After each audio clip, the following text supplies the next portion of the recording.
Dear student, hello everyone, प्यारे बच्चों, I am Deepak Poddar and this is your lovely YouTube channel class KP physics. आज मैं फिर से हाजिर हूँ। चूँकि पिछले क्लास में 11 क्लास का मैंने फिजिकल वर्ल्ड एंड मेजरमेंट का पार्ट 1 बताया था, जो आधा बताया था मैंने, आधा रह गया था। आज उसी को मैं पूरा करता हूँ, ठीक है। तो टाइम ना लेते हुए प्यारे बच्चों, आज मैं 11वें वर्ग का पार्ट 1 भौतिकी की दुनिया एवं मापन, उसी पाठ को आगे बढ़ाते हुए क्लास शुरू करता हूँ। ओके, तो आज मैं सबसे पहले स्टार्ट करूँगा स्कोप एंड एक्साइटमेंट, भौतिकी का क्षेत्र एवं महत्व, ठीक है। Scope and excitement, scope and excitement, ठीक है। भौतिकी का क्षेत्र एवं भौतिकी का क्षेत्र एवं उसका महत्व, ठीक है। महत्व, भौतिकी का क्षेत्र एवं उसका महत्व, ठीक है। तो आप जानते हैं कि भौतिकी का बहुत बड़ा क्षेत्र है ना। एक छोटे से छोटे कण और बहुत से बहुत बड़े बड़े पिंड, है ना, बहुत बड़े बड़े आकार के, जैसे अर्थ हुआ, मून हुआ, स्टार हुआ, सन हुआ, इसके बारे में, यूनिवर्स हुआ, है ना, इसके बारे में हम लोग अध्ययन करते हैं फिजिक्स में। तो छोटे से छोटे पार्टिकल, है ना, एटम, परमाणु, जिसका साइज आपका 10 to the power minus 40, 10 to the power minus 40 metre है, 10 टू द पावर माइनस 40। हाँ, जहां की यूनिवर्स आपका कितना बड़ा है, 10 to the power minus 26, 10 to the power minus 26, तो बड़े आकार, सॉरी प्लस, हाँ 26। तो ये छोटे से छोटे और ये बड़े से बड़े आकार का हम लोग अध्ययन करते हैं। उसी प्रकार मास, यदि इलेक्ट्रॉन का मास लिया जाए तो 10 to the power minus 30 universe का, किलोग्राम में, और यूनिवर्स का लिया जाए तो 10 टू द पावर 56 के आसपास, 55 किलोग्राम में, ठीक है ना। तो बड़े से बड़े, तो हम लोग दोनों, चाहे बहुत से छोटे पार्टिकल हो या बड़ा से बड़ा पिंड हो, दोनों का चर्चा या दोनों का अध्ययन हम लोग फिजिक्स में करते हैं। तो दो प्रकार से, पहला आपका है माइक्रोस्कोपिक, और दूसरा है मैक्रोस्कोपिक, ये दोनों, ये आपका बड़ा बृहद रूप हो गया और ये आपका छोटा स्मॉलेस्ट रूप हो गया, छोटा, ठीक है ना। ये माइक्रो और ये मैक्रो, ये मैक्रो। पहले हम लोग मैक्रो के बारे में चर्चा करते हैं, ठीक है ना। तो इसमें हम लोग पढ़ेंगे क्लासिकल फिजिक्स, क्लासिकल जिसके अंतर्गत आता है क्लासिकल फिजिक्स, ठीक है बच्चों, क्लासिकल फिजिक्स, ठीक है ना। क्लासिकल फिजिक्स के अंतर्गत हम लोग पढ़ेंगे मैकेनिक्स, यांत्रिक, इसको चिरसम्मत भौतिकी कहते हैं हिंदी में, चिरसम्मत भौतिकी, दिख रहा है इतना, ठीक है, चिरसम्मत भौतिकी, ठीक है, हिंदी वाले लिख लेंगे। तो इसके अंतर्गत हम लोग पढ़ते हैं सबसे पहले मैकेनिक्स, ठीक है, जिसको यांत्रिकी कहते हैं हम लोग, यांत्रिकी पढ़ेंगे हम लोग, यांत्रिकी में क्या पढ़ेंगे, मोशन ऑफ पार्टिकल, है ना, पार्टिकल का गति कैसे होता है, कार हो, बस हो, ट्रेन हो, बड़े बड़े भी, जैसे कि मून हो, है ना, ये अर्थ हो, है ना, ये सब कैसे मूव करता है, इसके बारे में हम लोग चर्चा करते हैं। बी नंबर में हम लोग पढ़ते हैं साउंड वेव को भी इसी के अंतर्गत, साउंड वेव, है ना, ध्वनि का तरंग, है ना, ध्वनि का वेग भी आप लोग जानते हैं 332 मीटर पर सेकेंड है। सी नंबर वाटर वेव, इसका भी अध्ययन हम लोग इसी में करते हैं। रॉकेट, है ना, सब एक्सेट्रा लिख देते हैं, है ना, ये सब का अध्ययन हम लोग इसमें करते हैं। ये है ये मैकेनिक्स के अंतर्गत। बी नंबर में आता है, या सॉरी, हाँ, इसके अंतर्गत ये सब है, क्लासिकल फिजिक्स के अंतर्गत ये सब है। 2 नंबर में आता है आपका क्लासिकल फिजिक्स के बाद आता है इलेक्ट्रोडायनेमिक्स, लीजिए, इलेक्ट्रोडायनेमिक्स, है ना, विद्युत गतिकी, है ना, गति में। वैसे दो पार्ट है इसका, एक इलेक्ट्रोस्टैटिक स्थिर वैद्युतिकी और गतिकी, है ना। इसमें स्थिर वैद्युतिकी में हम लोग चार्ज के बारे में अध्ययन करेंगे। चार्ज पढ़ेंगे आप लोग, चार्ज आवेश, है ना। स्थिर है तो कोई भी वस्तु है, ये इलेक्ट्रॉन प्रोटॉन, कोई भी दुनिया में चीज बना हुआ है, जैसे ये बना हुआ है, तो ये भी क्या करते हैं, प्लास्टिक का बना हुआ है, इसको इसमें रगड़ दीजिए, इसके बाद कागज में या कंघी से बाल को ऐसे रगड़ के आप करने का मतलब घर्षण से, फ्रिक्शन से आप एक कागज के टुकड़े को, छोटे छोटे टुकड़े को लीजिएगा तो वो अट्रैक्ट होने लगता है, तो इलेक्ट्रोस्टैटिक, ठीक है ना। मैंने आवेश आ गया उस पर, इसका अध्ययन हम लोग 12 में करेंगे। दूसरा है आपका करंट, करंट, ठीक है, ये आवेश हो गया और ये हो गया आपका धारा, विद्युत धारा हो गया ये, ठीक है, ठीक है, करंट है ये, ठीक है ना। और इसमें क्या अध्ययन करते हैं हम लोग, मैग्नेटिज्म, मैग्नेटिज्म, चुंबकत्व,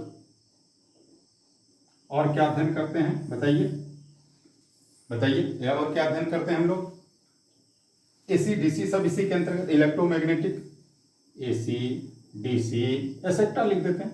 और हम लोग जैसे जैसे क्लास आगे बढ़ेंगे टोटल चीज का मैं डिटेल वर्णन करूंगा आपको। अभी संक्षेप में मैं क्या क्या कर सकता है फिजिक्स, है ना, माइक्रोस्कोपिक में, ये मैं बताने जा रहा हूं, ठीक है। इसी प्रकार ऑप्टिक्स ले लेते हैं, यहीं पर लिख देता हूं मैं 3 नंबर, ठीक है ना।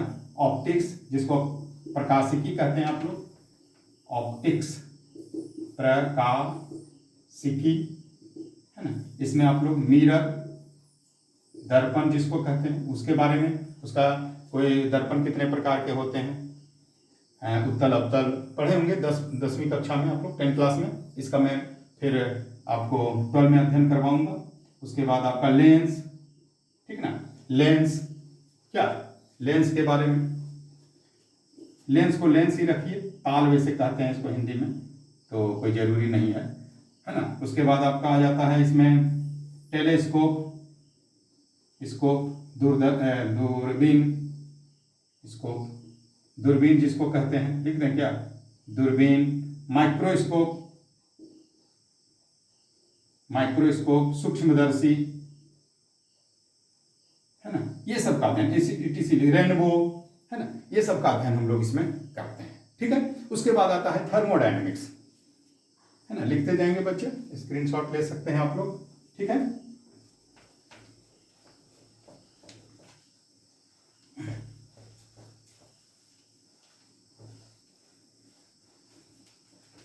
टोटल अध्ययन में एक एक सब्जेक्ट का करवाऊंगा। अभी मैं समरी बता रहा हूं, क्योंकि फिजिकल वर्ल्ड में थोड़ा थोड़ा सब चीज के बारे में अध्ययन है कि फिजिक्स में इतना चीज है, ठीक है ना, क्योंकि बहुत बृहद दुनिया है इसका, फिजिक्स का, ठीक है ना। तो छोटा छोटा चीज बता रहा हूं, कुछ आपको एक आइडिया हो जाएगा, बाद में मैं एक एक करके सब पर चर्चा करूंगा।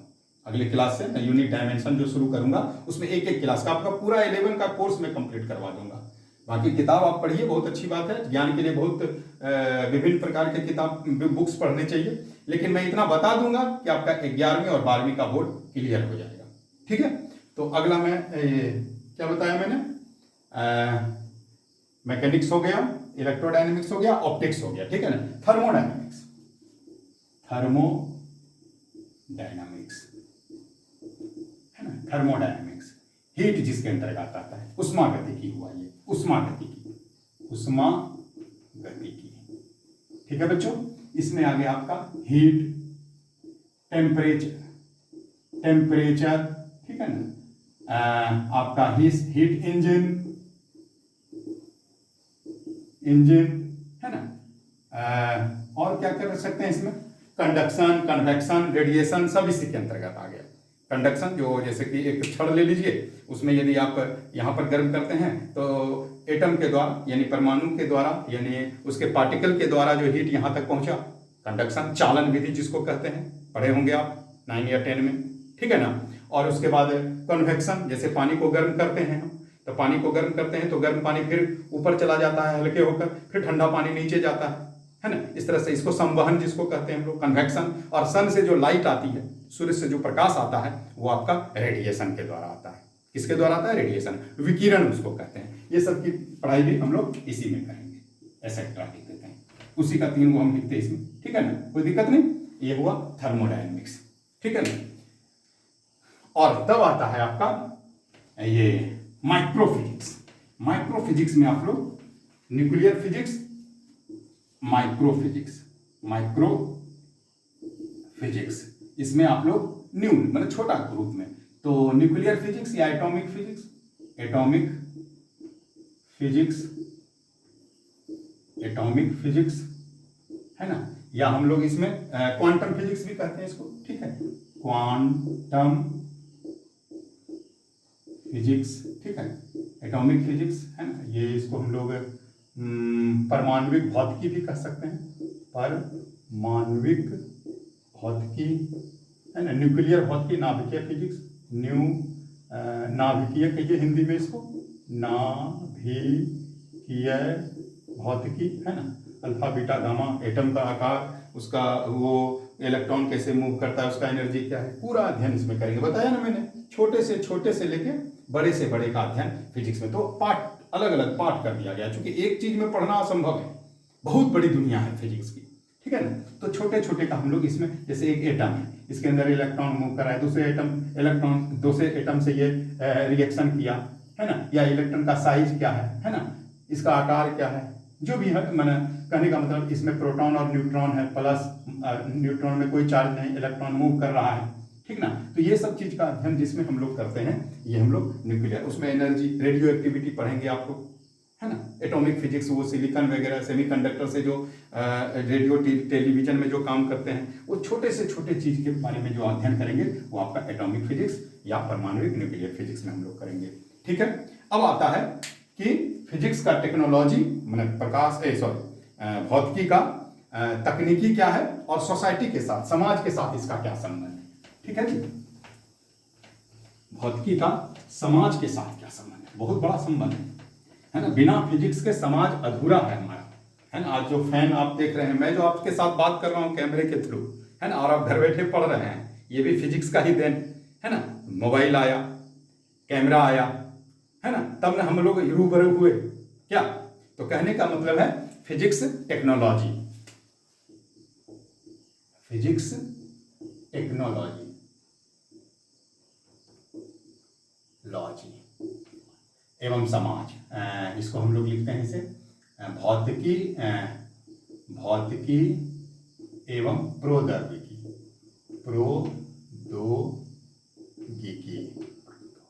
प्रौद्योगिकी, है ना, एवं समाज।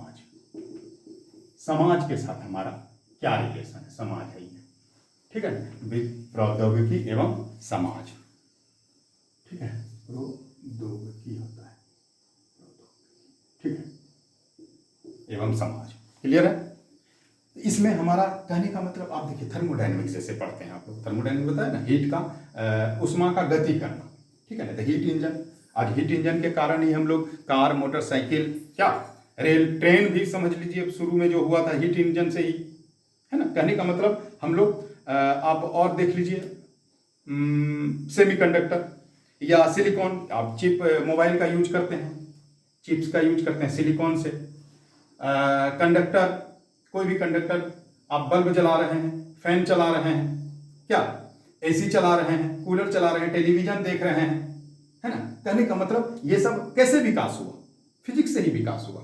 तो समाज को बहुत चीज दिया, बिना, आजकल तो मैं कह सकता हूं कि बिना फिजिक्स के जीवन संभव नहीं है जी, है ना। गर्मी में लोग परेशान हैं, एसी चला दिए, फैन चला दिए, कूलर चला दिए, क्या अंधेरा है, बल्ब जला दिए।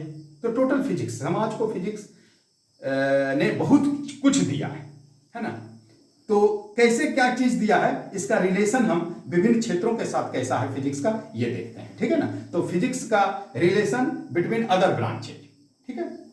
तो ये देखते हैं हम लोग, टेक्नोलॉजी उसी में आ जाएगा क्या, ठीक है।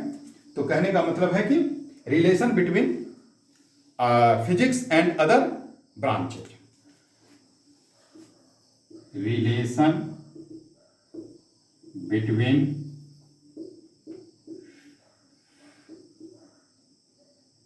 फिजिक्स एंड अदर ब्रांचेज, कहने का मतलब विभिन्न क्षेत्रों के साथ, विभिन्न क्षेत्रों के साथ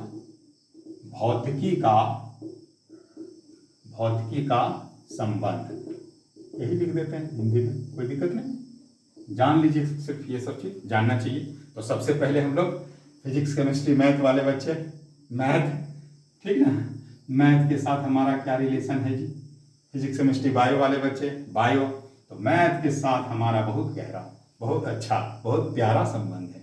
बिना मैथ के फिजिक्स जिंदा नहीं और बिना फिजिक्स के मैथ जिंदा नहीं। जितना आप डायनेमिक्स स्टैटिक्स चीज पढ़ेंगे मैथ वाले बच्चे, वेक्टर, है ना, टोटल फिजिक्स है, टोटल फिजिक्स का चीज है, ठीक ना। और फिजिक्स का टोटल कैलकुलेशन, अब एस बराबर U T plus half A T square जो हम प्रूफ करेंगे, वी स्क्वायर बराबर you square plus 2as proof करेंगे क्या, या वी बराबर यू प्लस ए टी, आपका 9-10 का चीज मैं बता रहा हूँ, ठीक ना। तो ये मजा लग रहा होगा, फिजिक्स में मजा लगेगा, हाँ ऐसा पढ़िए कि फिजिक्स से प्यार हो जाए, क्या, ठीक है ना। तो कहने का मतलब ये सब चीजें हम कैसे जानेंगे, मैथ के जरिए। तो मैथ एक टूल है, मैं बताया था। तो मैथ के साथ हमारा बहुत अच्छा रिलेशन है, बिना मैथ के फिजिक्स संभव नहीं है। नंबर 2 केमिस्ट्री, केमिस्ट्री के साथ भी देख लीजिए, केमिस्ट्री के साथ भी देख लीजिए हमारा बहुत अच्छा। अब कोई भी एलिमेंट है, उसका आकार क्या है ना, या एक दूसरे से रिएक्शन किया तो उसका क्या बना, कैसे क्या हुआ, उसका मान लिया कि ये निकालना है, वेट निकालना है, या एटॉमिक नंबर पता करना है, उसका टेस्ट पता करना है, फिजिकल कैलकुलेशन कुछ करना है, तो केमिस्ट्री में एटम के बारे में जानना है ना, मॉलिक्यूल के बारे में जानना है, एटम के बारे में जानना है, मॉलिक्यूल के बारे में जानना है हमको, है ना, परमाणु, अणु, ये सब के बारे में जानना है हमको, ठीक है। तो ये सब के बारे में केमिस्ट्री में, फिजिक्स से हम लोग जानते हैं। मॉडर्न फिजिक्स पूरा केमिस्ट्री ही है, पूरा रेडियो एक्टिव का जो पार्ट है, सेमीकंडक्टर का जो पार्ट है, बोर थ्योरी जो दिया है, पूरा फिजिक्स है ना। तो केमिस्ट्री में भी थर्मोडायनेमिक्स है आपका, थर्मोडायनेमिक्स, है ना। तो वो पूरा केमिस्ट्री के साथ रिलेशन है हमारा। केमिस्ट्री में भी वो चीज पढ़ेंगे आप, फिजिक्स में भी पढ़ेंगे, अच्छा लगेगा आपको। तीसरा है बायोलॉजी, बहुत ज्यादा रिलेशन, बहुत अच्छा रिलेशन। बायोलॉजी में 2 प्रकार है ना, जूलॉजी, बॉटनी, तो वो पार्ट में आ गया। बाकी मेडिकल साइंस में आ जाइए आप, तो मान लिया हड्डी टूट गया तो एक्सरे, है ना, पेट में कोई रोग हो गया, अल्ट्रासाउंड, है ना, कान में कोई बीमारी हो गया तो वो भी फिजिक्स वाले दे रहे हैं। तो कहने का मतलब जितने भी प्रकार के, है ना, बायोलॉजी में या मेडिकल साइंस में कहिए, एक तरह से जितने भी ऑपरेशन और टूल्स बनाए हुए हैं, औजार बनाए हुए हैं, है ना, वो आप यदि ऑपरेशन थिएटर में जाइए तो देखिए जितना भी आपका लिखा हुआ है, इको हो रहा है, सॉरी अल्ट्रासाउंड हो रहा है, या आपका ईसीजी हो रहा है, टोटल फिजिक्स से रिलेशन है। बिना फिजिक्स के मेडिकल साइंस अधूरा है, नहीं के बराबर है ना। आज के युग में तो कल्पना करना मुश्किल है, अकल्पनीय है ना। तो कहने का मतलब मेडिकल साइंस में हम लोग, मेडिकल साइंस में हम लोग बहुत ज़्यादा फिजिक्स के बारे में, फिजिक्स का सहायता लेके इक्विपमेंट बनाए हैं, और बिना इसके संभव नहीं है जी, है ना। ये है, और भी बहुत चीज़ों के साथ है। तो हम लोग चूंकि मेन ये विषय हमारा है, इसीलिए, बाकी बहुत बिना फिजिक्स के जीवन संभव नहीं, दुनिया संभव नहीं, कहिए ना, है ना। तो फिजिक्स, ये नहीं कि ये मेरा विषय है, तो सही बात, एक्यूरेस मैंने करेक्ट है, यूनिवर्सल ट्रूथ है, बिना फिजिक्स के जीवन संभव नहीं है ना। फिजिक्स है तो हम हैं, ठीक है ना। चलिए आगे बढ़ते हैं, हम लोग आगे बढ़ते हैं। आगे में हम लोग पढ़ेंगे विभिन्न प्रकार के नेचर ऑफ फिजिक्स का लॉ जो दिया गया है, लॉ, ठीक है ना। तो nature of physics, physical law या physics law, nature of physics law, है ना। कहने का मतलब क्या हुआ इसका, कहने का मतलब हुआ भौतिकी के नियमों की प्रकृति, ठीक ना, या भौतिक नियमों की प्रकृति। भौतिक दिख रहा है, भौतिक नियमों की प्रकृति, ठीक है जी। तो सबसे पहले 4 नियम हैं इसमें, चारों को हम लोग जान लेते हैं, ठीक है। तो पहला नियम है law of conservation of linear momentum, law of conservation of linear momentum, यानी कि रेखीय संवेग संरक्षण का नियम, सिद्धांत भी है नियम भी है, ठीक है ना। कहने का मतलब मोमेंट, जैसे ये वस्तु है, इसका मास भी अभी कुछ है तो भी जीरो है, तो मोमेंटम अभी जीरो होगा, लेकिन जैसे ये गति में होगा एम भी, है ना, एम भी पी इक्वल टू एम भी, ठीक है। तो ये मोमेंटम, लेकिन बाद में और अंत शुरू में दोनों का जो मोमेंटम होगा कैलकुलेशन करके वो इक्वल होगा। मोमेंटम कभी भी खत्म नहीं होता है, जो मोमेंटम शुरू में है वही बाद में होता है। यानी कि रेखीय संवेग जो है, संवेग, मोमेंटम मतलब संवेग, समवेग, सम माना होता है मास, द्रव्यमान, द्रव्यमान, और वेग माना वेलोसिटी, वेलोसिटी वेग, है ना, संवेग, इसी से बना है मोमेंटम, ठीक है। ये कंजर्व रहता है। दूसरा आपका क्या है, ऊर्जा संरक्षण का नियम, ठीक है ना, law of conservation of energy, law of conservation of energy, ठीक है जी, ऊर्जा संरक्षण का सिद्धांत, ऊर्जा संरक्षण का नियम, क्लियर है। ऊर्जा संरक्षण का नियम यानी ऊर्जा भी संरक्षित रहता है ना, सिर्फ एक ऊर्जा से सेकेंड दूसरी ऊर्जा में बदला जा सकता है। ये बॉडी है ना, ये भी एक है, इसको फ्रिक्शन से हम लोग हीट एनर्जी, साउंड एनर्जी बदल रहे हैं सिर्फ, है ना। मैकेनिकल एनर्जी से आप इलेक्ट्रिकल एनर्जी, जनरेटर क्या करता है, मैकेनिकल एनर्जी से क्या करता है, वो यांत्रिक ऊर्जा से विद्युत ऊर्जा में बदल देता है। बल्ब बुल देखते हैं, पंखा उंखा सब चल जाता है उससे, ठीक है ना। तो कहने का मतलब ऊर्जा कभी माने ऊर्जा का सिर्फ रूपांतर होता है, ना उसको हम पैदा कर सकते हैं, ना उसको डिस्ट्रॉय कर सकते हैं, ना उसको नष्ट कर सकते हैं, ना क्रिएशन कर सकते हैं उसका, न तो पैदा कर सकते हैं, ना तो नष्ट कर सकते हैं, ना तो क्रिएशन कर सकते हैं, ना तो डिस्ट्रॉय कर सकते हैं, ठीक है ना। ऊर्जा संरक्षित रहता है, वो जितना है law of conservation of energy, energy जितना है उतना है एनवायरमेंट में, यूनिवर्स में, क्लियर है। तीसरा है आपका कोणीय संवेग संरक्षण का नियम, है ना, law of angular momentum, angular momentum, ठीक है ना, कोणीय संवेग संरक्षण का नियम। ये पढ़ेंगे आप लोग, हम पढ़ाएंगे आपको, घबराने की बात नहीं है, ये नहीं भारी भारी नहीं लग रहा आप लोग को, ऐसा कोई बात नहीं है। सब चीज को एक एक करके हम अभी, ये तो फर्स्ट चैप्टर है, इसके बाद यूनिट डायमेंशन, मात्रक और विमा पढ़ेंगे, उसके बाद एक एक करके आपको गति में न्यूटन्स लॉ, ग्रेविटेशन, टोटल चीज के बारे में हम अच्छा से पढ़ाएंगे आपको। कोणीय संवेग भी संरक्षित रहता है। और चौथा आपका है लास्ट आवेश, आप जानेंगे law of conservation of charge, law of conservation of charge, है ना, आवेश संरक्षण का नियम, आवेश संरक्षण का नियम। आवेश भी जितना है उतना रहेगा, पता है ना मैंने अभी, इसका कोई भी चीज में इलेक्ट्रॉन, प्रोटॉन, न्यूट्रॉन है, इसमें यदि इसको रगड़ दिए, इसका इलेक्ट्रॉन का ट्रांसफर हो गया, लेकिन जितना इलेक्ट्रॉन था अंतोगत उतना ही इलेक्ट्रॉन रहा, है ना। आवेश न तो फिर पैदा किया जा सकता है, न तो नष्ट किया जाता है, न क्रिएशन किया जाता है, न डिस्ट्रॉय किया जाता है। तो आवेश भी संरक्षित है, ठीक है ना। कहने का मतलब law of conservation of charge, charge भी हमेशा कंजर्व रहता है, सुरक्षित रहता है। क्लियर है बच्चों, यहां तक नोट कर लीजिए इसको, ठीक है, मिटाए। और अंत में हम आपको बताने जा रहे हैं प्रकृति के मौलिक बल, फंडामेंटल फोर्सेस ऑफ नेचर, ठीक है। उसके बाद आज का क्लास फर्स्ट पार्ट खत्म होगा, फिर हम अगली क्लास में मिलेंगे यूनिट और डायमेंशन के साथ, मात्रक और विमा के साथ, ठीक है। प्रकृति के मौलिक बल, फंडामेंटल फोर्सेस इन नेचर, ठीक है जी, फंडामेंटल फोर्सेस ऑफ नेचर, ठीक है, समझ में आ रहा है। फोर्सेस ऑफ नेचर यानी कि प्रकृति के मौलिक बल, हिंदी में लिख देते हैं प्रकृति के मौलिक बल, ठीक है। किस किस प्रकार का बल है प्रकृति में, क्लियर है, लिख लेंगे आप लोग। सबसे पहला, बहुत है ना जाना पहचाना और बहुत क्या कहते हैं, नामी, कहने का मतलब ज्यादा हाईलाइटेड ग्रेविटेशनल फोर्स, है ना। ठीक है, नाम सुना होगा आपने, न्यूटन ने दिया था ग्रेविटेशनल फोर्स, ग्रेविटेशनल फोर्स।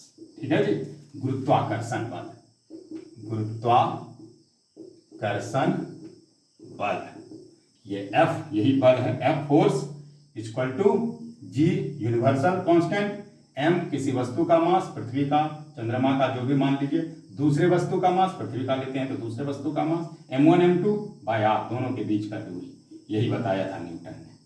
ठीक है ना, ठीक है, ये बल कितना लगता है अभी चर्चा करेंगे हम लोग। ठीक है ना, उसके बाद है electromagnetic force, electromagnetic force.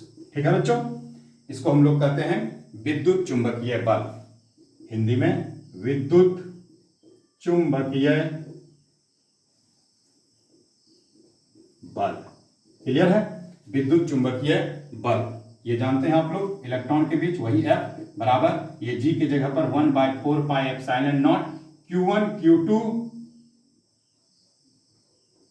Bye R square, ये चार्ज 1 चार्ज 2, सेम न्यूटन के आधार पर ये कूलाम दिया गया है, कूलाम के द्वारा दिया गया है। ठीक है ना, और तीसरा आपका है वीक न्यूक्लियर फोर्सेस। ठीक है, वीक, वीक माने कमजोर होता है, कमजोर। ठीक है, क्लियर फोर्सेस यानी कि कमजोर या निर्बल नाभिकीय बल, निर्बल नाभिकीय बल, निर्बल, है ना, नाभिक के बीच में निर्बल बल लगता है, वो रेडियो एक्टिव में जब बीटा किरण का क्षय होने लगता है, डीके होने लगता है, इसमें उत्पन्न होता है। बाद में इस पर चर्चा करेंगे, हो सकता है अभी समझ में नहीं आया आपको, जब मॉडर्न फिजिक्स पढ़ाएंगे हम लोग तो बहुत बृहद में, आप घबराने की कोई बात नहीं है, एक एक चीज के बारे में बताएंगे आपको। ठीक है ना, ये वीक न्यूक्लियर फोर्सेस है। और चौथा है आपका स्ट्रॉन्ग न्यूक्लियर फोर्सेस, स्ट्रॉन्ग में मजबूत, स्ट्रॉन्ग न्यूक्लियर फोर्सेस। ठीक है ना, इसमें इसको कहते हैं हम लोग नाभिकीय बल, मजबूत नाभिकीय बल, या खाली नाभिकीय बल भी कर दीजिए, उसमें आप लोग यही जानेंगे, नाभिकीय बल या मजबूत, बहुत ज्यादा नाभिकीय, है ना, ये नाभिक के अंदर, है ना, प्रोटॉन प्रोटॉन के बीच लगा हुआ है, सोचिए जल्दी टूटता नहीं है वो, तो प्रोटॉन प्रोटॉन के बीच लगा हुआ है ना, बहुत माने उसका अंदर का रेंज बहुत ज्यादा है। ठीक है ना, बहुत ज्यादा फोर्स से वो बंधा हुआ है। तो ये चार बल के बारे में हम लोग को जानना है, आगे पढ़ेंगे भी हम लोग, अभी तो ये पढ़ेंगे, बाकी ये हम लोग 12 में पढ़ेंगे, बाकी हीट और इसमें साउंड भी है। ठीक है ना, अब इसका तुलना यदि हम लोग करते हैं, इसका तुलना करते हैं कि कंपैरिजन में कौन सबसे ज्यादा है, तो नाम से ही पता चल रहा है कि स्ट्रॉन्ग फोर्स सबसे ज्यादा है ना। तो यदि आप इसको एफ जी कर दीजिए, इसको आप एफ क्या करें, इसको ई कर देते हैं, ठीक है, इलेक्ट्रोमैग्नेटिक, इसको एफ डब्ल्यू कर दीजिए वीक फोर्स, और इसको एफ स्ट्रॉन्ग कर दीजिए सबसे ज्यादा, क्या ठीक रहेगा। तो ये यदि एक है, ये यदि एक है तो इसका पता है ये कितना गुना है, 25 गुना, नहीं 25 गुना है ये 32 शायद 32 या 36 मल्टीपल है ये, और ये 38 गुना है।